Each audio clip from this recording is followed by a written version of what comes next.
The Boy Who Painted the Wind. English Story Level 4. On the coast of Lumarin, where cliffs met roaring waves, lived a boy named Taro who dreamed of painting something no one had ever seen. His room was filled with swirling colors, sketches of storms, sunsets, and wild oceans. But he longed to paint the wind itself, even though everyone said it was impossible. Taro would sit on the highest cliff each morning, watching the wind play with the waves and grass. He felt its gentle touch, heard its whispers, and believed it carried stories from distant lands. Yet, how could he capture something invisible? He tried dozens of ideas, all of which failed. His canvas remained blank. One afternoon, an old sailor named Bran found Taro staring at the sea in frustration. Bran had traveled through countless storms and claimed to know the moods of the wind. He told Taro that the wind could not be painted directly, but its presence could be shown through the things it touched. Leaves dancing, waves curling, clouds drifting, these were the wind's footprints. Inspired, Taro began observing more carefully. He sketched branches bending under sudden gusts, children's hair whipping around as they laughed, and sails swelling with invisible force.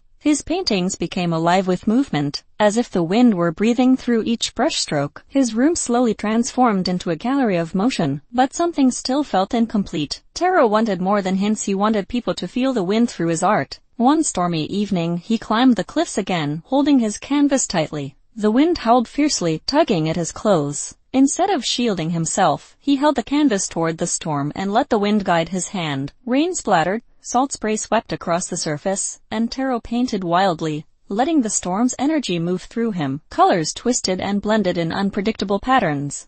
By the time he returned home, soaked and trembling, the painting looked unlike anything he had ever created. When he presented it at the village exhibit, people stopped in their tracks. The painting seemed to move, swirling with chaotic beauty. Some viewers said they felt a chilling breeze while staring at it. Others felt excitement, and a few even stepped back instinctively, as if a gust were about to blow. Taro had done it. He had painted the feeling of the wind, not its form. Word spread quickly, and artists from neighboring towns came to study his technique. Taro simply smiled and said the wind had taught him. The old sailor Bran was the proudest of all, claiming he knew the boy would succeed from the start. Taro continued painting throughout his life, but none of his later works held the same raw power as the storm-born masterpiece. Still, he was content. He had painted the impossible, capturing not the shape of the wind, but its spirit, and that was enough for him.